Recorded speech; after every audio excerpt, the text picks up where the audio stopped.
എല്ലാ വീടുകളിലും ഇന്ന് നൂറുകണക്കിന് വിദേശ ചാനലുകൾ വരെ ലഭിച്ചുകൊണ്ടിരിക്കുന്ന ടിവികൾ, സൗകര്യങ്ങൾ എല്ലാ വീടുകളിലും. വീടായ വീട് മുഴുവനും സിനിമ കൊട്ടാരമായി മാറിയിരിക്കുന്നു. ഈ വിഷയത്തിൽ ബോധവൽക്കരണം നടത്തണം. വളരെ ചിന്തിക്കണം. ഇത് തമാശ സംഗതിയല്ല, ഇത് വളരെ വലിയ വിഷയമാണ്. ഇത് വളരെ വളരെ വലിയ വിഷയമാകുന്നു. ഇത് മഹല്ലിന്റെ ബാധ്യതയാ. ഇതങ്ങനെ നിലനിന്നു പോയാൽ ഇസ്ലാമിയത്ത് തന്നെ നഷ്ടപ്പെട്ടു പോകും. എന്റെ മുസ്ലിം പെൺകുട്ടികൾ പുറത്തേക്കൊഴുകുന്നത് നമ്മളെ കാത്തിരക്ഷിക്കട്ടെ. ഉറക്കപ്പറ അള്ളാഹു എന്റെ അതൊക്കെ ഈ അടുത്ത കാലഘട്ടത്തിൽ തുടങ്ങിയതല്ലേ. എന്തേ കാരണം? എല്ലാ വീടുകളിലും സിനിമ കൊട്ടാരം. എല്ലാ സിനിമകളുടെയും സീരിയലിന്റെയും അവസാന ലാഭം എന്താണ്? സങ്കര വിവാഹം. നമ്മളെ കാക്കട്ടെ. എല്ലാ സിനിമയുടെയും അവസാനം അതാ. എല്ലാ സിനിമയുടെയും അവസാനം ഇതിന് സർക്കാരിന്റെ വക പ്രോത്സാഹനം, മിശ്ര വിവാഹം. എല്ലാ സീരിയലുകളും ബാപ്പയുടെ ചെലവിൽ ഈ സിനിമ കാണിച്ചു കൊടുക്കും. പിന്നെ കുട്ടികൾ നാശാവുന്നതിന് പറഞ്ഞിട്ട് എന്താ കാര്യം? ഈ വിഷയത്തിൽ ബോധവൽക്കരണം നടത്തണം. പക്ഷെ ഇത് ബോധവൽക്കരണം നടത്തണമെങ്കിൽ എന്ത് വേണമെന്നറിയോ? ആദ്യം ഈ വിഷയത്തിൽ മഹല്ല് കമ്മിറ്റിക്ക് നിയന്ത്രണം ഉണ്ടാവണം. പ്രസിഡന്റിന്റെ വീട്ടിലാകും ഏറ്റവും കൂടുതൽ സിനിമ. ഏറ്റവും കൂടുതൽ സിനിമയും സീരിയലും അവിടെയാ പ്രശ്നം. ഇതല്ലേ? പ്രസിഡന്റിന്റെയും സെക്രട്ടറിയുടെയും വീട്ടിലായിരിക്കും. എല്ലാ വീടുകളിലും സിനിമ, സീരിയൽ തന്നെ. വീടായ വീട് മുഴുവനും റിയാലിറ്റി ഷോ, തമ്മാടിത്തരം. എല്ലാ വീടുകളിലും പെണ്ണുങ്ങൾ ഇതിനെ അടിമകളായിരിക്കുന്നു. ഇശാ മഗ്‌രിബിന്റെ ഇടയിലെ സിനിമ കാണാൻ പേടി. ഹിന്ദുവിന് പേടിയാ. ആ നേരത്ത് രാമരാമാണ്. അവരൊരു വിശ്വാസത്തിന്റെ ഒരു മന്ത്രം ചെല്ലും. ക്രിസ്ത്യാനി ആ നേരത്ത് കയ്യടിച്ചൊരു പാട്ട് പാടുകയെങ്കിലും ചെയ്യും. നേരെ മറിച്ച് മാപ്പിളമാരെ വീട്ടിൽ അന്നേരത്ത് സിനിമ കാണും.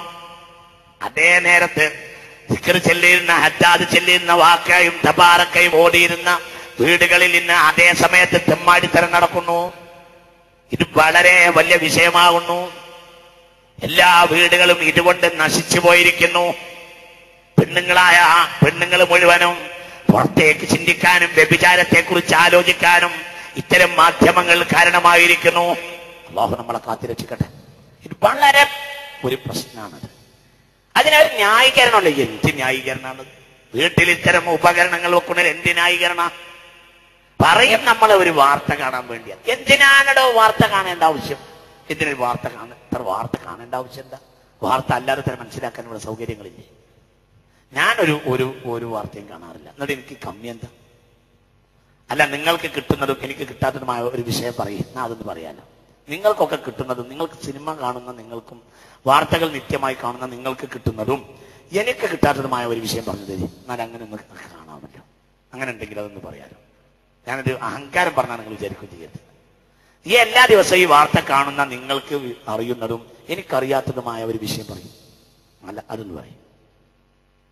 അപ്പൊ അതൊക്കെ വെറുതെ കളവ് പറയുക, വെറുതെ. അല്ലെങ്കിലും എന്റെ ഭാര്യ പാത്തുമാക്കിയത് കാണേണ്ട ഈ വാർത്ത അറിയേണ്ട ആവശ്യം എന്താ ഉള്ളത്? അമേരിക്കൻ പ്രസിഡന്റും ബ്രിട്ടീഷ് പ്രധാനമന്ത്രിയും തമ്മിൽ ചർച്ച നടത്തി. ഇത് പാത്തുമ്മ അറിഞ്ഞിട്ട് എന്താ കാര്യം? അല്ല, ഇതിലെന്താണ് അവർക്ക് ഇടപാട്? എന്താണ് പാത്തുമ്മക്ക് ഇതിൽ ഇടപാട്? എന്താ ആ ചർച്ചയിലെ ഉച്ചകോടിയിലെ വിഷയം ഇല്ലാതാക്കാൻ പാത്തുമ്മക്ക് കഴിയില്ല. പിന്നെ അതിന് എന്തെങ്കിലും ഇടപെടാൻ പാത്തുമ്മക്ക് കഴിയില്ല. പിന്നെ പാത്തുമ്മ ഇത് കാണേണ്ട ആവശ്യം എന്താണുള്ളത്? പാത്തുമ്മക്ക് ആകെ കാണേണ്ടത് എന്റെ വിഷയം. അത് കാണാൻ പാത്തുമ്മക്കോട് നേരമില്ല. അല്ല, നീ ചിന്തിക്കും. നിന്റെ കാര്യത്തിൽ ഇടപെടാൻ പാത്തുമ്മക്ക് നേരമില്ല. അമേരിക്കൻ പ്രസിഡന്റിന്റെയും ബ്രിട്ടീഷ് പ്രധാനമന്ത്രി ഉച്ചകോടിയിൽ പാത്തുമ്മ ഇടപെട്ടിട്ട് എന്ത് കാര്യം? അപ്പൊ ഈ ചുരുക്കത്തിൽ അതിന് പറയുന്ന ന്യായങ്ങൾ തന്നെ ന്യായങ്ങളല്ല. അതുപോലെ നമുക്ക് മനസ്സിലാക്കാൻ കഴിയില്ല. പിന്നെ പറയും അത് പന്ത് കളി കാണാൻ വേണ്ടിയാണ്. ഏതാ ഈ പന്ത് കളി? ജർമ്മനിയിലൊക്കെയുള്ള നല്ല ഈ തൊടവണ്ണങ്ങൾ 1.5 കുബിക് വീതി നല്ല തൊടവണ്ണുള്ള നല്ല നല്ല ബ്രിട്ടീഷുകാര്, ഇംഗ്ലീഷുകാര്, ജർമ്മനിക്കാര്, ചെറുപ്പക്കാര്, 10, 25, 28 വയസ്സുള്ള ചെറുപ്പക്കാര് തൊടക്കുത്തിയുടെ അടിഭാഗം ഇളക്കിയിട്ട് ഒരു പന്തിന്റെ പിന്നാലെ എങ്ങനെ പോകുന്നത് അവള് ഇങ്ങനെ കണ്ടിട്ട് ഇങ്ങനെ ആലോചിക്കുക, പഠിച്ചവനെ ഇങ്ങനെയൊക്കെയുള്ള ആണുങ്ങൾ നാട്ടിലുണ്ടായിട്ട് എനിക്ക് കിട്ടിയ ഒരു ഹമുക്ക് ഇതാണല്ലോ. അയ്യ എന്റെ ഭൂമി മുറിഞ്ഞു പോകും. അങ്ങനെ എന്തിനാടോ ഇതൊക്കെ വീട്ടില്? എന്താ നിന്റെ മായന? നിങ്ങളുടെ സ്വന്തം അവളിങ്ങനെ ആലോചിക്ക, എന്റെ ബാപ്പാക്ക് ഒരു ആമുക്കിനെ കിട്ടിയതാണല്ലേ എന്ന്. എന്റെ ചെലവിൽ എന്റെ പെണ്ണ് വ്യഭിചരിക്കുക, കണ്ണെങ്കിലും വ്യഭിചരിക്കും, കൽബും വ്യഭിചരിക്കും. ഇതെന്ത് ഇതൊക്കെ വീടാൻ തന്നെ നശിപ്പിച്ചു. വല്ലാതെ പരിചയപ്പെടുമ്പോൾ കുട്ടികൾ എവിടെയാക്കി ആളുള്ള മനസ്സിലാവും. പോയേക്കും.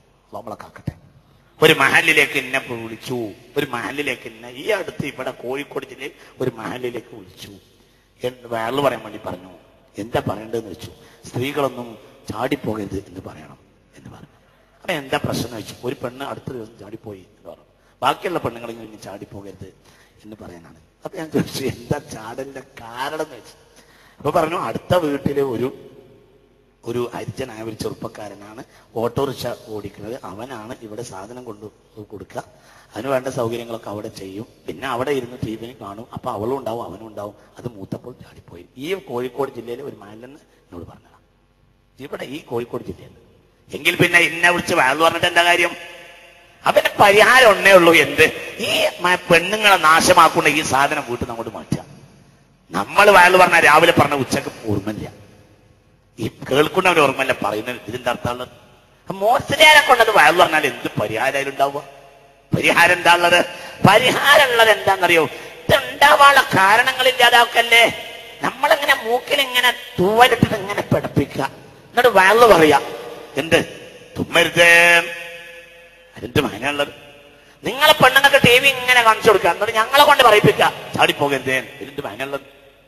ഉള്ള സിനിമയും ഈ സീരിയൽ മുഴുവൻ നിങ്ങൾ പെണ്ണുങ്ങൾക്ക് കാണിച്ചു കൊടുക്കണം പറഞ്ഞാൽ നിങ്ങൾക്ക് ഞങ്ങളെ പറഞ്ഞേൽപ്പിക്കുക. ഏതെങ്കിലും നാട്ടിൽ മഹലിൽ പെണ്ണുങ്ങൾ ചാടിപ്പോയാൽ ഒക്കെ മുസ്ലിംകൾക്ക് കുറ്റം. ഇന്നത്തെ മുസ്ലിംമാരൊന്നും പറഞ്ഞിട്ട് കാര്യമല്ല. മനുഷ്യൻ നന്നാവണില്ല. എങ്ങനെ നന്നാവും? ഇയല്ലേ നാശാക്കണം. വളരെ ചിന്തിക്കണം. അപ്പൊ ഇത്തരം കാര്യങ്ങളിൽ ശക്തമായ മാസ് മീഡിയ ദുരുപയോഗം, ശക്തമായ ബോധവൽക്കരണം നടത്തൽ വളരെ പ്രധാനപ്പെട്ട ആവശ്യമാണ്. മാത്രമല്ല ഈ വിഷയം ഒന്നും പറയേണ്ട. സെൻസർ ബോഡി എന്നൊരു സംഗതി നമ്മുടെ നാട്ടിൽ ഇല്ലാത്തത് പോലെയാണ്. വൃത്തികെട്ട ആഭാസങ്ങളാണ് പുറത്തിറങ്ങുന്നത്. സത്യത്തിൽ കലയുടെയും സാഹിത്യത്തിന്റെയും പരിധിയുണ്ട്. സെൻസർ ബോർഡിന്റെ പേരിൽ രാജ്യത്തിന്റെ ശമ്പളം പറ്റുന്ന ഒരു വിഭാഗം ആളുകളുടെ സർക്കാരിന്റെ ശമ്പളക്കാരിരിക്കുന്നുണ്ട്. എന്നിട്ടും മാംസങ്ങളെ പ്രദർശിപ്പിക്കുന്ന സിനിമകളും സീരിയലുകളും വീട് വീടാന്തരം വിതരണം ചെയ്യപ്പെടുന്നു. എന്താ കാരണം? കാരണം ഇവിടെ ധാർമ്മിക ബോധം സർക്കാരിനും ഉദ്യോഗസ്ഥന്മാർക്കും നഷ്ടപ്പെട്ടു പോയിരിക്കുന്നു. ഇത് വളരെ ഗൗരവമായ വിഷയമാണ്. നമ്മൾ ചിന്തിക്കേണ്ട പ്രധാനപ്പെട്ട കാര്യമാണ്. അതേപോലെ തന്നെ പെണ്ണുങ്ങളുടെ മൊബൈൽ ഉപയോഗം വളരെ പേടിക്കേണ്ട ഒരു സംഗതിയാണ്. 6 മാസത്തിനുള്ളിൽ 800ഓളം കുടുംബ കലഹങ്ങൾ കേരളത്തിലെ പ്രധാനപ്പെട്ട ഒരു ജില്ലയിലുണ്ടായി എന്നൊരു പ്രധാനപ്പെട്ട പത്രപ്രവർത്തകൻ എന്നോട് പറഞ്ഞു.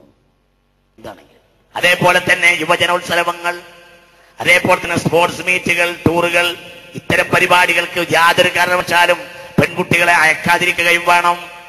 ആൺകുട്ടികളെയും പെൺകുട്ടികൾ വിശേഷിച്ചും ആൺകുട്ടികളെയും സ്പോർട്സ് മീറ്റുകൾ, യുവജനോത്സവങ്ങൾ, ഈ വിഷയത്തിലൊക്കെ നേരത്തെ തന്നെ ഇന്ന് ചില രാത്രികളൊക്കെ ഈ മലബാറിലെ ചില പ്രദേശങ്ങളിൽ രാത്രിയൊക്കെ പോയി നടക്കുന്ന ചില സ്കൂൾ യുവജനോത്സവം നട്ടപ്പാതിരക്ക് പെണ്ണുങ്ങളും ആണുങ്ങളും ചെറുപ്പക്കാരി പെണ്ണുങ്ങളും അവിടെയൊക്കെ പല ഒപ്പനകളും, ഈ ഒപ്പനകൾ മുഴുവനും അണിയിച്ചൊരുക്കുന്നത് വേറെ ചില ആണുങ്ങൾ. അതിനവർക്ക് വേറെ റൂമുകളും സൗകര്യങ്ങളും. ഉമ്മാക്ക് വാപ്പാക്ക് പണി മകളെ കൊണ്ടുപോയിട്ട് അതിന്റെ മാസ്റ്റർ കയ്യിൽ അങ്ങോട്ട് ഏൽപ്പിക്കാം. പിന്നെ കൈകാര്യം മുഴുവൻ മാസ്റ്റർ അല്ലെങ്കിൽ അതിന്റെ ആള് ചെയ്തോളും. ഈ രാത്രി മുഴുവനും അങ്ങനെയാണ്. വളരെ നമ്മൾ ചിന്തിക്കണം. ഇതൊക്കെ സർവ്വസാധാരണയാണ്. മുഅ്മിനീങ്ങളെ വളരെ പേടിക്കണം. അതേപോലെ യുവജനോത്സവങ്ങൾ, അതേപോലെ തന്നെ സ്പോർട്സ് മീറ്റുകൾ, ടൂറുകൾ, അങ്ങോട്ട് പോവുക, ബസ് വണ്ടി കയറി പോവുക. മാഷന്മാരും കൂടെ ഉണ്ട് എന്നാ പറയാ, ടീച്ചർമാരുണ്ട് എന്നാ പറയാ. അതിന്റെ ബാക്കി ഞാൻ പറയുന്നില്ല. അങ്ങനെയാണ് വിഷയങ്ങൾ. അപ്പൊ ഇതൊക്കെ നമ്മൾ ചിന്തിക്കണം. ഈ രൂപത്തിൽ ഞാൻ ഈ വയനാട് നിന്ന് ക്ലാസ് കഴിഞ്ഞ് ഇറങ്ങി വരിക രാത്രി 1 മണി നേരം പിന്നെ സൂയിസൈഡ് പോയിന്റ് അവിടെ എത്തിയപ്പോ ഒരു വലിയ ബസ് നിർത്തിയിട്ട് പെണ്ണുങ്ങളും ആണുങ്ങളും നിന്നിട്ട് തുള്ള. രാത്രി 1 മണിക്ക് മഞ്ഞ് പെയ്യുന്നുണ്ട്. ഏകദേശമൊക്കെ മാപ്പിള പെണ്ണുങ്ങളാണെന്ന് കണ്ടാലറിയാം. ഏതോ കോളേജിൽ നിന്ന് വന്നതാ. ആ സൂയിസൈഡ് പോയിന്റ് അവിടെ തിരിച്ചു നിർത്തിയിട്ട് ബസ്സില് ഇവർ വലിയ ഒരു മ്യൂസിക് വിട്ടിട്ടുണ്ട്. ആ മ്യൂസിക്കിനനുസരിച്ച് ഈ മഞ്ഞിൽ പുറത്ത് നിന്നിട്ട് ചാടി കളിക്കാം. ഇവര് ചാടുക. രാത്രി 1 മണി നേരം. കുറെ പെണ്ണുങ്ങളുണ്ട്, കുറെ ആണുങ്ങളായ ചെറുപ്പക്കാരുണ്ട്. ഞാൻ 2 മിനിറ്റ് നേരം ഇതവിടെ നിർത്തി ഒന്ന് കണ്ടു. എന്താ ഇവർ ചെയ്യുന്നത്? നിങ്ങൾ വളരെ ചിന്തിക്കണം. ഇതാണ് പല ടൂറുകളും. അതൊന്നും മുസ്ലിം സമുദായത്തിന് അതൊക്കെ പെണ്ണുങ്ങളെ മക്കളെ ആ രൂപത്തിൽ മടക്കി കിട്ടുകയില്ല എന്ന് ചിന്തിക്കണം. അള്ളാഹുവിന് ഇഷ്ടപ്പെടുന്ന രൂപത്തിൽ പിന്നെ അവർ മടങ്ങി വരികയില്ല. അള്ളാഹു നമ്മളെ കാത്തിരക്ഷിക്കട്ടെ. ഇങ്ങനെ ഞാനതൊന്നും ഇനി